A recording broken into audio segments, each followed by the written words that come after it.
Hai teman-teman, Assalamualaikum. Perkenalkan, kami dari kelompok 9 yang akan membahas tentang motivasi.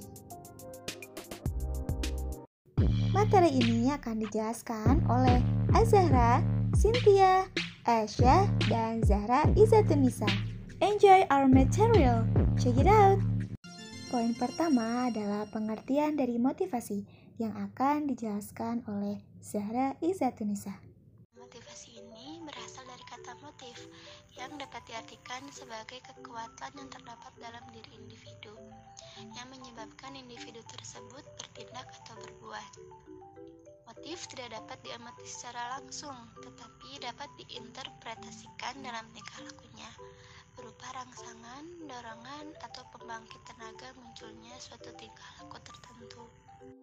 Motivasi juga dapat diartikan sebagai proses untuk mencoba memengaruhi orang atau orang-orang yang dipimpinnya agar melakukan pekerjaan yang diinginkan sesuai dengan tujuan tertentu yang telah ditetapkan terlebih dahulu. Poin kedua adalah jenis motivasi yang akan dijelaskan oleh Cynthia Nurshifa. Jenis-jenis motivasi. Yang pertama ada motivasi intrinsik, di mana motivasi ini adalah motivasi yang muncul dari dalam diri untuk mencapai sesuatu demi memuaskan diri dan tidak dipengaruhi oleh faktor dari luar atau faktor eksternal. Jenis motivasi ini dipengaruhi oleh kesenangan atau ketertarikan terhadap sesuatu. Contoh dari motivasi ini adalah belajar hal-hal yang baru. Yang kedua, motivasi ekstrinsik, di mana motivasi ini adalah motivasi yang muncul karena ada dorongan dari luar seperti imbalan atau hadiah, ataupun keinginan untuk melahirkan sesuatu untuk menghindari hukuman. Jadi, motivasi ini membuat seseorang melakukan suatu aktivitas karena berharap bisa mendapatkan suatu imbalan. Contoh dari motivasi ini adalah belajar hal-hal yang baru karena ada tuntutan pekerjaan. Yang ketiga, ada motivasi positif. Seperti namanya, jenis motivasi ini didefinisikan sebagai pencarian untuk hadiah positif. Sebagai contohnya, orang-orang yang bermain lotre setiap hari memiliki motivasi ekstrinsik positif, yaitu mencari hadiah positif eksternal yang berupa uang. Yang keempat, motivasi negatif. Dalam hal ini, tindakan yang berasal dari motivasi akan diarahkan untuk menghindari stimulus negatif, seperti rasa sakit, kegagalan, kehilangan uang, dan lain-lain. Sebagai contohnya, ketika kita dalam bahaya, motivasi kita untuk melarikan diri adalah negatif intrinsik, yaitu ingin menghindari atau menempatkan integritas fisik dalam resiko. Yang kelima, ada motivasi pribadi atau primer.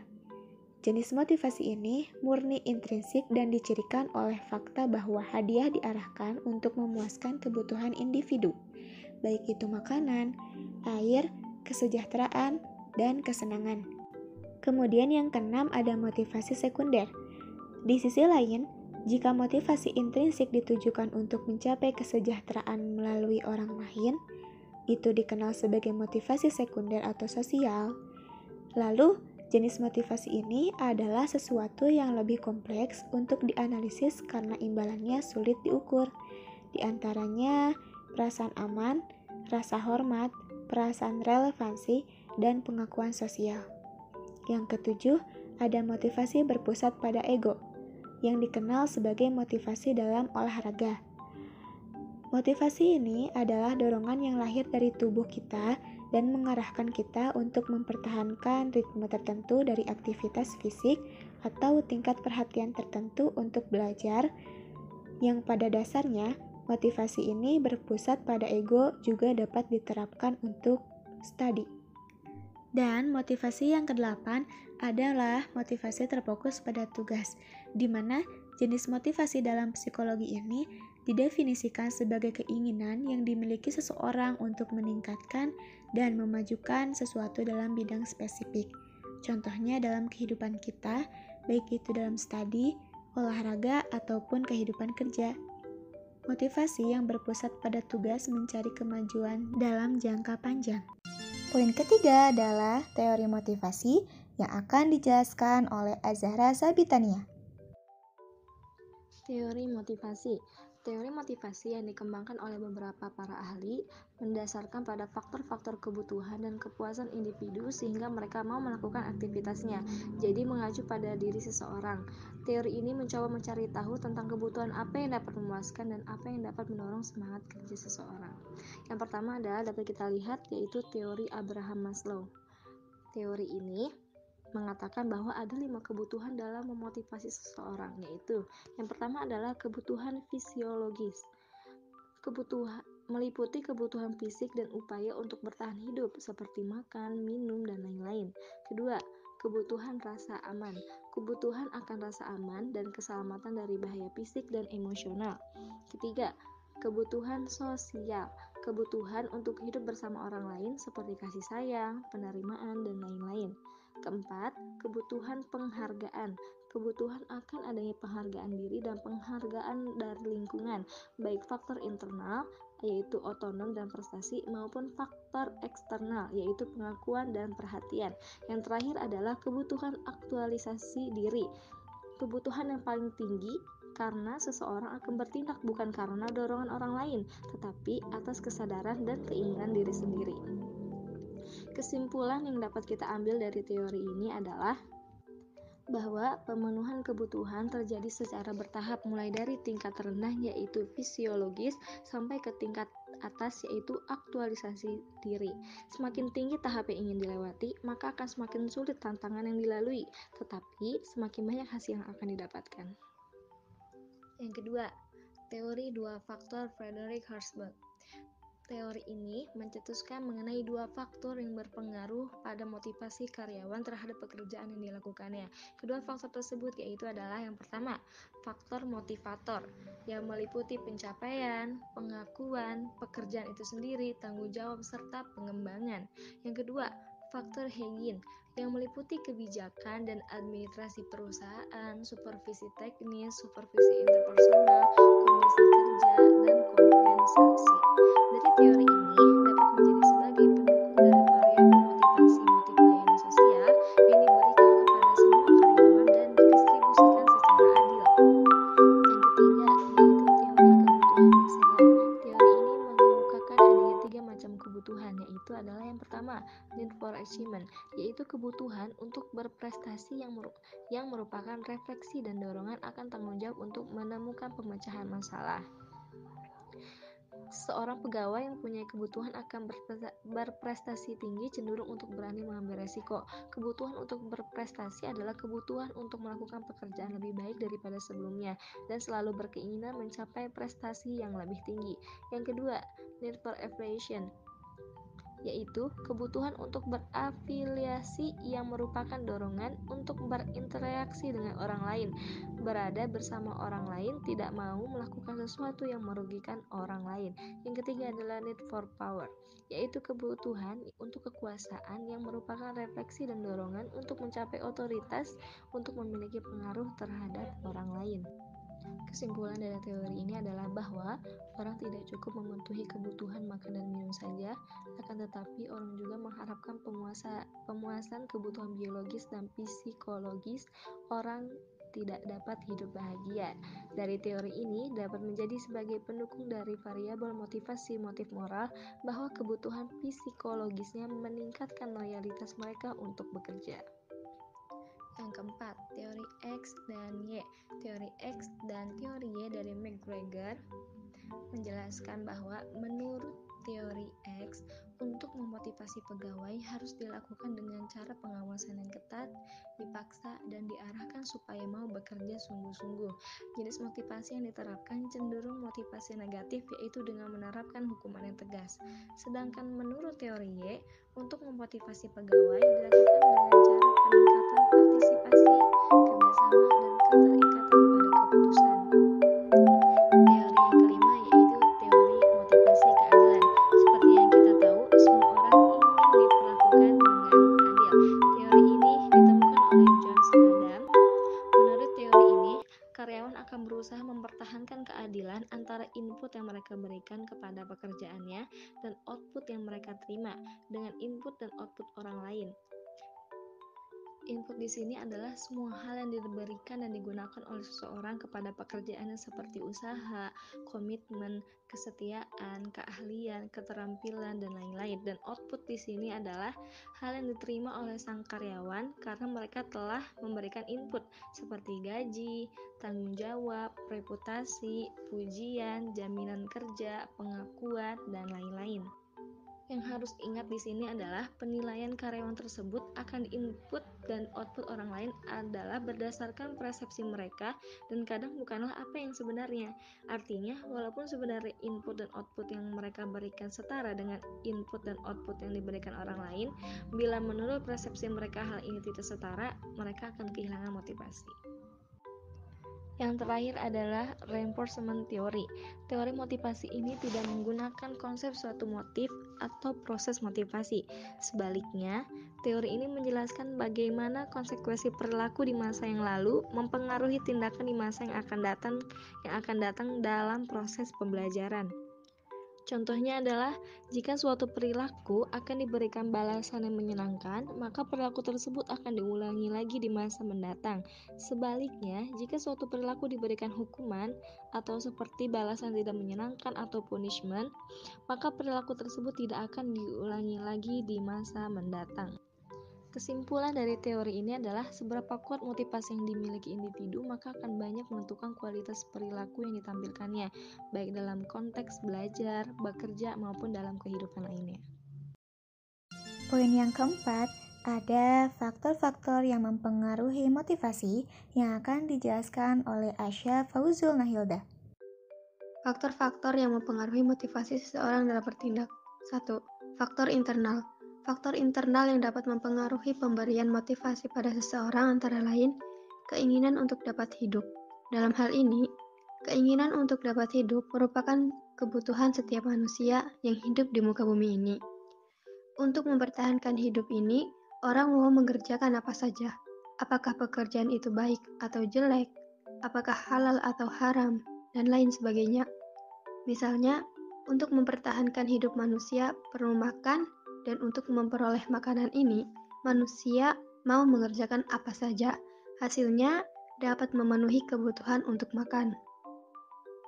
Keinginan untuk dapat hidup meliputi kebutuhan untuk memperoleh penghasilan yang cukup.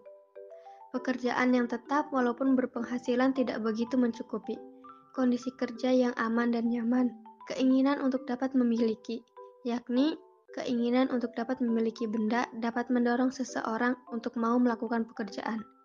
Hal ini banyak kita alami dalam kehidupan kita sehari-hari, bahwa keinginan yang keras untuk dapat memilikinya mendorong orang untuk mau bekerja. Contoh, keinginan untuk dapat memiliki sepeda motor dapat mendorong seseorang untuk mau melakukan pekerjaan. Keinginan memperoleh penghargaan seseorang mau bekerja disebabkan adanya keinginan untuk diakui, dihormati oleh orang lain. Untuk memperoleh status sosial yang lebih tinggi, orang mau mengeluarkan uangnya. Kemudian untuk mendapatkan uang, itu pun ia harus bekerja. Jadi, harga diri, nama baik, kehormatan yang ingin dimiliki itu harus dipertahankan sendiri. Mungkin dengan bekerja keras, memperbaiki nasib, mencari rezeki, sebab status untuk diakui sebagai orang yang terhormat tidak mungkin diperoleh bila yang bersangkutan tidak pemalas, tidak mau bekerja, dan lain sebagainya. Keinginan untuk memperoleh pengakuan. Jika kita perinci, maka keinginan untuk memperoleh pengakuan itu dapat meliputi hal-hal sebagai berikut. Adanya penghargaan terhadap prestasi, adanya hubungan kerja yang harmonis dan kompak, pimpinan yang adil dan bijaksana, perusahaan tempat dihargai oleh masyarakat, keinginan untuk berkuasa. Dengan adanya keinginan untuk bertahan akan mendorong seseorang untuk bekerja. Kadang-kadang, keinginan untuk berkuasa ini dipenuhi dengan cara-cara yang tidak terpuji. Tetapi, cara-cara yang dilakukannya itu masih termasuk bekerja juga. Apalagi, keinginan untuk berkuasa atau menjadi pemimpin itu dalam arti positif, yaitu ingin dipilih menjadi ketua atau kepala. Tentu, sebelumnya si pemilih telah melihat dan menyaksikan sendiri bahwa orang itu benar-benar mau bekerja, sehingga ia pantas untuk dijadikan penguasa dalam unit, organisasi, dan kerja. Meskipun kadar kemampuan kerja itu berbeda-beda untuk setiap orang, namun pada dasarnya ada hal-hal yang umum yang harus dipenuhi untuk terdapatnya kepuasan bagi para karyawan. Karyawan akan dapat merasa puas bila dalam pekerjaannya terdapat hak otonomi, variasi dalam melakukan pekerjaan, kesempatan untuk memberikan sumbangan pemikiran, kesempatan mendapatkan umpan balik tentang hasil pekerjaan yang telah dilakukan. Adapun yang kedua adalah faktor eksternal. Selain dari faktor internal, faktor eksternal juga tidak kalah perannya dalam memotivasi kerja seseorang. Dalam hal ini, faktor luarnya adalah sebagai berikut. Kondisi lingkungan kerja. Lingkungan pekerjaan adalah keseluruhan sarana dan prasarana kerja yang ada di sekitar karyawan yang sedang melakukan pekerjaan yang dapat mempengaruhi pelaksanaan pekerjaan. Selanjutnya, lingkungan kerja ini meliputi tempat bekerja, fasilitas, dan alat bantu pekerjaan, kebersihan, pencahayaan, serta ketenangan, termasuk juga hubungan kerja antara orang-orang yang ada di tempat tersebut. Selain itu, lingkungan kerja yang baik dan bersih, mendapat cahaya yang cukup, bebas dari kebisingan dan gangguan. Dari lingkungan kerja yang cukup baik, jelas akan memotivasi tersendiri bagi para karyawan dalam melakukan pekerjaan dengan baik. Akan tetapi, lingkungan kerja yang buruk, kotor, gelap, pengap, lembab, dan lain sebagainya akan menimbulkan cepat lelah dan menurunkan kreativitas. Oleh karena itu, pimpinan yang mempunyai kreativitas tinggi akan dapat menciptakan lingkungan kerja yang menyenangkan bagi para karyawan perusahaan. Kompensasi yang mencukupi dalam hal ini merupakan sumber penghasilan utama bagi para karyawan yang untuk menghidupi diri bersama keluarganya. Selanjutnya, pembayaran yang mencukupi merupakan alat motivasi yang paling ampuh bagi perusahaan untuk mendorong para karyawan bekerja dengan baik. Sedangkan yang kurang memadai akan membuat mereka kurang tertarik untuk bekerja keras dan memungkinkan mereka bekerja tidak tenang. Dari sini jelaslah bahwa pengaruh besar kecilnya sangat mempengaruhi motivasi para pelajar karyawan. Adapun pengawasan yang baik, fungsinya pengawasan dalam suatu pekerjaan adalah memberikan pengarahan, membimbing kerja para karyawan, agar dapat melaksanakan kerja dengan baik tanpa membuat kesalahan. Dengan demikian, posisi supervisi sangat dekat dengan para karyawan dan selalu menghadapi para karyawan dan melaksanakan tugas sehari-hari. Bila supervisi yang dekat para karyawan ini menguasai lika-liku pekerjaan yang penuh dengan sifat-sifat kepemimpinan, maka suasana kerja akan bergairah dan bersemangat.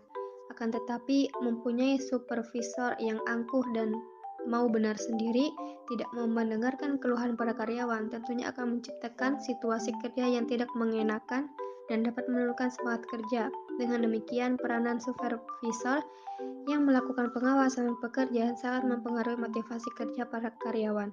Adanya jaminan pekerjaan, setiap orang mau bekerja mati-matian mengorbankan apa yang ada pada dirinya untuk perusahaan. Kalau yang bersangkutan merasa ada jaminan karir yang jelas dalam melakukan pekerjaan, mereka bekerja bukan untuk hari ini saja, tetapi mereka berharap akan bekerja sampai tua cukup dalam satu perusahaan saja, tidak perlu sering kali pindah. Hal ini akan terwujud bila perusahaan dapat memberikan jaminan karir untuk masa depan, baik jaminan akan adanya promosi jabatan, pangkat, maupun jaminan memberikan kesempatan untuk mengembangkan potensi diri. Sebaliknya, orang-orang akan lari meninggalkan perusahaan bila jaminan karir ini kurang jelas dan kurang diinformasikan kepada mereka.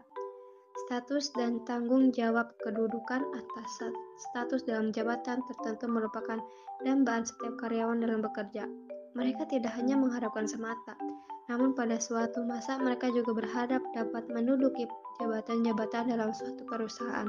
Dengan menduduki jabatan, orang merasa dirinya akan dipercaya, diberi tanggung jawab, dan diberi wewenang yang besar untuk melakukan kegiatan-kegiatan. Jadi, status dan dukungan merupakan dorongan untuk memenuhi kebutuhan sense of achievement dalam tugas sehari-hari. Peraturan yang fleksibel. Bagi perusahaan besar, biasanya sudah ditetapkan sistem dan prosedur kerja yang harus dipatuhi oleh seluruh karyawan. Sistem dan prosedur kerja ini dapat kita sebut dengan peraturan yang berlaku dan bersifat mengatur, serta melindungi para karyawan. Semua ini merupakan aturan main yang mengatur hubungan kerja antara karyawan dan perusahaan, termasuk hak dan kewajiban para karyawan memberikan kompensasi, promosi, mutasi, dan sebagainya. Oleh karena itu, biasanya peraturan bersifat melindungi dan dapat memberikan motivasi para karyawan untuk bekerja lebih baik. Hal ini terlihat dari banyaknya perusahaan besar yang merupakan sistem prestasi kerja dalam memberikan kepada para karyawannya.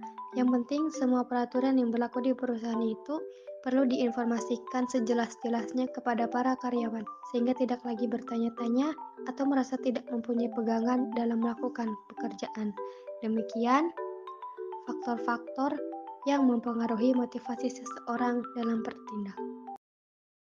Dan yang terakhir adalah tips untuk meningkatkan motivasi yang akan dijelaskan oleh Zahra Izatunisa.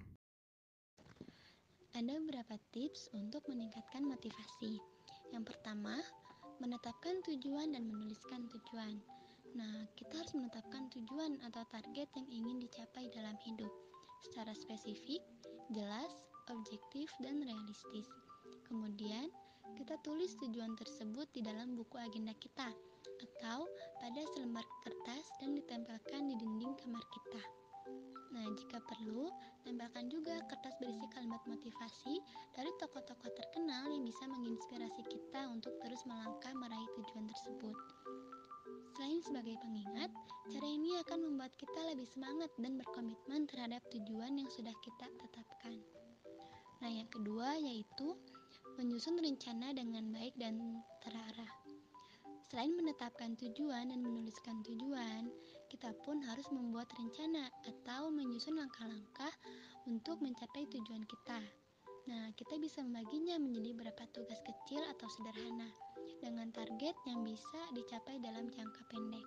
Contohnya, kita mencatat daftar tugas kita di buku, kemudian kita memberi tanda centang pada setiap tugas yang sudah kita kerjakan.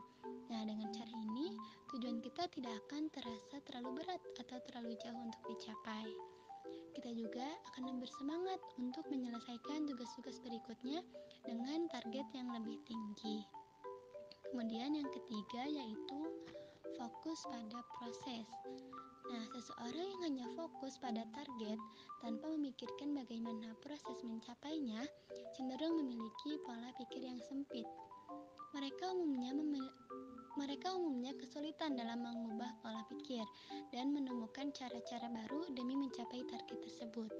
Supaya pemikiran kita tidak menjadi sempit, jangan terlalu fokus pada hasil, melainkan bagaimana cara yang harus kita lakukan untuk mencapainya. Nah, dengan begitu, kita akan menemukan berbagai cara dan dapat memilih yang terbaik di antaranya. Yang keempat, yaitu lakukan sesuatu yang menantang. Tantangan bisa menjadi salah satu hal yang dapat meningkatkan motivasi seseorang. Saat tidak menemukan kesulitan atau rintangan apapun dalam pekerjaan, tidak jarang kondisi ini justru menurunkan motivasi seseorang. Nah, oleh karena itu, tidak ada salahnya kalau kita keluar dari zona nyaman kita untuk menemukan aktivitas dan motivasi baru. Yang kelima yaitu lihat perkembangan diri kita. Memantau kemajuan kita untuk memperoleh target merupakan satu hal yang sebaiknya dilakukan secara rutin. Dengan begitu, kita bisa mengetahui hal-hal yang perlu dihentikan dan ditingkatkan. Melihat kemajuan yang telah kita buat juga bisa menjadi cara membangun motivasi yang kuat. Pasalnya, kita akan lebih bisa menghargai diri kita sendiri. Nah, yang keenam yaitu berpikir positif. Kita harus isi hari-hari kita dengan percakapan, kegiatan, atau situasi dan orang-orang yang bisa menginspirasi kita untuk meraih tujuan. Misalnya, kita mengikuti seminar, membaca buku-buku pengembangan diri dan motivasi, atau menonton konten-konten yang positif di televisi atau internet. Kemudian, penuhi hati dengan rasa syukur dan jangan selalu membandingkan diri kita dengan orang lain. Buang segala pikiran negatif serta yakinlah bahwa dirimu mampu mencapai tujuan yang sudah kamu tetapkan.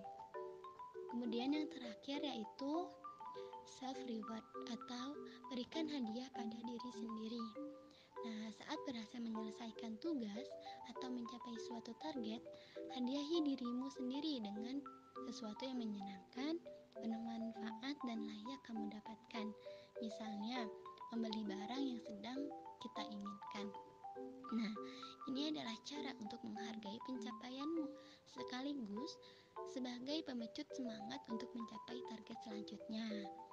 Nah, walaupun kadang tidak mudah, jangan pernah berhenti mencoba meningkatkan motivasi untuk diri sendiri. Seiring waktu, hal ini akan lebih mudah untuk dilakukan karena kamu akan makin mengenal hal-hal apa saja yang dapat mempengaruhi motivasimu. Oke guys, hanya itu yang dapat kelompok 9 sampaikan pada pembahasan materi motivasi kali ini. Kurang dan lebihnya mohon untuk dimaafkan ya. Semoga materi yang kami sampaikan tadi bisa dimengerti dengan baik. Dan wassalamualaikum warahmatullahi wabarakatuh. See you guys!